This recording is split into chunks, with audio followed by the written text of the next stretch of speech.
Ghusl, taking a bath, something which we do every day. But if you think about it, it's a pretty important part of your religion. Because if you are not ritually pure, you cannot perform some important religious deeds. And how much time and effort you put into learning the correct manner of ghusl, and how consciously and how well you perform the ghusl, shows your concern for the way you stand before Allah. Because al-ghuslu amana bayna al-abdi wa bayna rabbihi. Ghusl is a trust between you and your Rabb. And we really can't emphasize the importance of ghusl enough.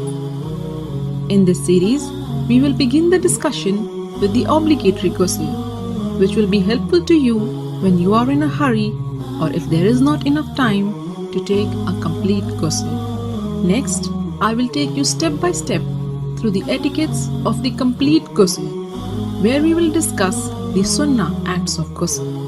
And finally, in the next video, we will answer some frequently asked questions about ghusl. Alhamdulillah, all the information and answers are taken from the writings and fatwa of the scholars. So let's begin. There are two kinds of ritual impurities, the minor impurity and the major impurity, which occurs as a result of Janaba, Haid or Nifas. To achieve tahara from the minor impurity, you only need to renew your wudu, ablution, whereas in the case of major impurity, you need to take a ghusl. And ghusl can be taken in two ways: a complete ghusl with all the sunnahs of the Prophet, and a partial or a sufficient ghusl, which means only doing what is obligatory to free yourself from the ritual impurity. So what are these obligatory acts of ghusl?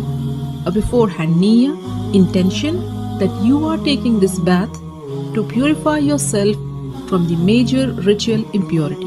Rinsing your mouth and nose and letting water run over your entire body at least once. Make sure it reaches every part of it, even your scalp under the thick hair. If you manage to do this much, then you have purified yourself from the major ritual impurity. As for the complete ghusl, and this is the mustahab one, and it is how the Prophet ﷺ took a bath. And this is how you do it. Begin with an intention to purify yourself from the major impurity. Then say Bismillah. Wash your hands 3 times. Then with your left hand, wash your private parts and anywhere else that is contaminated with traces of impurity.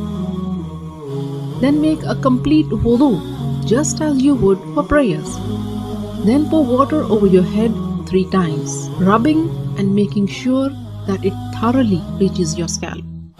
Some scholars said 3 times means once on the right, next on the left, and then in the center. And then pour water and wash the entire body, beginning with the right side, then the left, while rubbing it with your hands so that you are sure you haven't missed any part. So these are the etiquettes of the complete ghusl.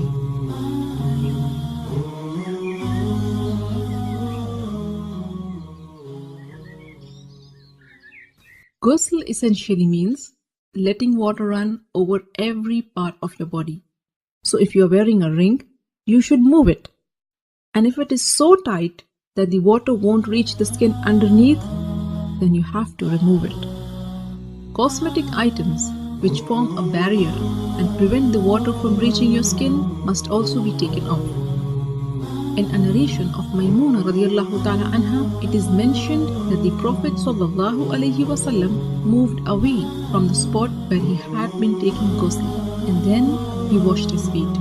Shaykh Ibn al-Uthaymeen rahimahullah explained that what is apparent from the various narrations is that the Prophet washed his feet after ghusl only when there was a need.